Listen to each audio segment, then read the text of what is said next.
Albert, and thank you to the first three speakers for excellent presentations. It's my pleasure now to introduce Dr. Eric McCollum from the United States, who's going to speak to us about the accuracy of a new mobile phone app, Reflectance Pulse Oximeter, during hypoxemia in healthy adults. Over to Eric. Thank you, Andrew. Pleasure to be here with you today to talk about the accuracy of the Phefumla Pulse Oximeter during preclinical testing on hypoxemic adults. I have no conflicts of interest to share. So, although I'll be sharing with you today adult data on the pulse oximeter performance, the Phefumla device is targeted for children. Pulse oximeters are devices that non-invasively measure blood oxygen levels through generating a peripheral arterial oxygen saturation measurement, or SpO2. When blood oxygen levels are low, we call that hypoxemia. In hypoxemia, when this occurs in children who have lower respiratory infections like pneumonia, it's strongly associated with mortality in low and middle income countries. And the burden of hypoxemia in children with pneumonia is high in low and middle income countries.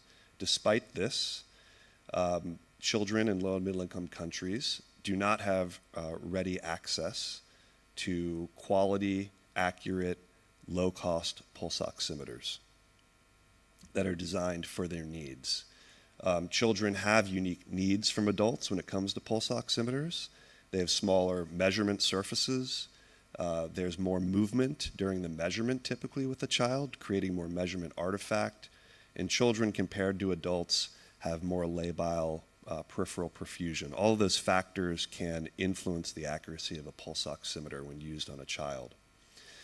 So what is unique about this Phefumla Pulse Oximeter? So it's a device, it's mobile phone based.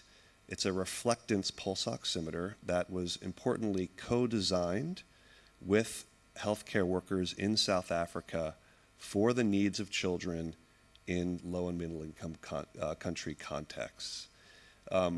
What's notably different about a reflectance pulse oximeter when it comes to children is compared to transmissive devices, which have the sensors effacing one another.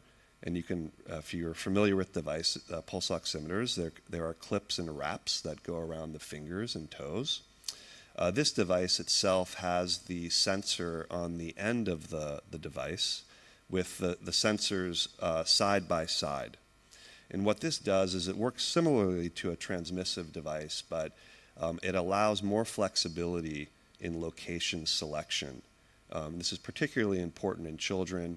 And just to kind of demonstrate this, so on this Phefumla device, the sensor is on the nose of the phone. It communicates to the phone via Bluetooth, but it allows us to use the device on the forehead, the hand pad, and the foot pad, in addition to the traditional measurements on the digits. So there's a lot more flexibility in measurement location, and that's important in children who come in all shapes and sizes according to their age.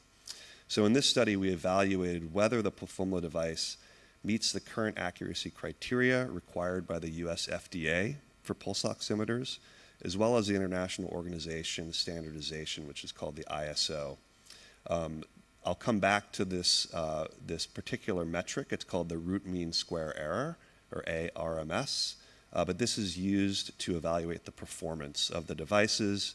And you can see here, keep in your mind that an ARMS below 3.5% is the target for US FDA, and 4% is the target for the ISO. And so what did we do? Well, we measured the Phefumla device accuracy in one of the three hypoxia research laboratories that exist globally. One of them is at UCSF. We enrolled 10 healthy adults between 18 to 40 years of age. All of them were not anemic, non-smoking, and were willing to have a radial artery cannula placed. And then essentially what would happen is that we made these adults hypoxemic through a controlled desaturation protocol. in which there were 7 arterial oxyhemoglobin saturation plateaus. And so this is the gold standard reference measurement. It's the arterial oxygen saturation measured directly from the bloodstream, the SaO2. And we did that between a range of 70 to 100% using a gold standard device called the hemo-oximeter. And then we measured the Phefumla SpO2 at pre-specified SaO2 plateaus.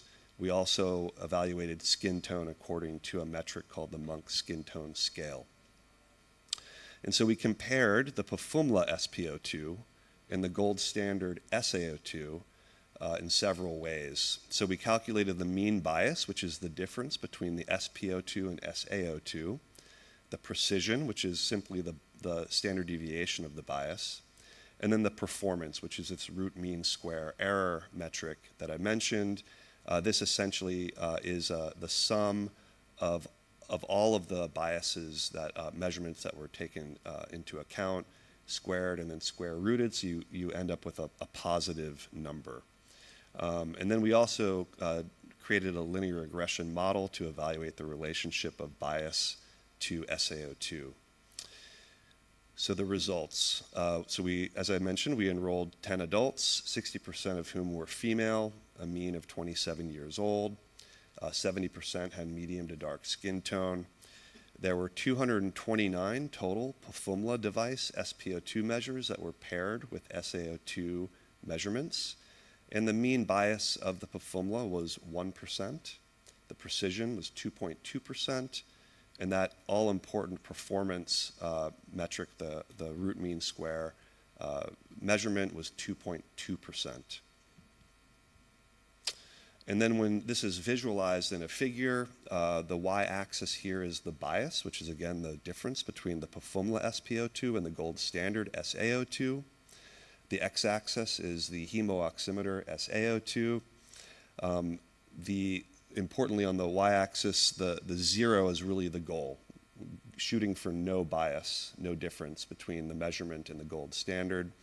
And you can see here that the measure, and each of these different shapes and colors are different measurements from different participants. And so you can see that the measurements are fairly well spread but tight across the graph around that 0 mark. And the solid line that's moving across your screen indicates that the relationship between the bias and SaO2 has a slightly negative slope, such that measurements in more hypoxemic individuals might be slightly overestimated. I should mention that measurements that are above 0 are where the pulse oximeter measurement is overestimating the gold standard, and those below 0 are underestimating the gold standard. Both of those scenarios have different pluses and minuses. So in conclusion, the Phefumla mobile phone reflectance pulse oximeter has met USA, FDA, and ISO regulatory requirements for clinical use. And our next steps, of which are ongoing, is we're evaluating the Phefumla device accuracy in children in South Africa in an intensive care unit. And we're also evaluating the usability of Phefumla by healthcare workers on children in South Africa and other low and middle income countries. And I really want to acknowledge the Phefumla team. It's a large team. A lot of work has gotten us to this point, and a big thanks to everybody involved. And thanks for your time and attention today. I'm going to actually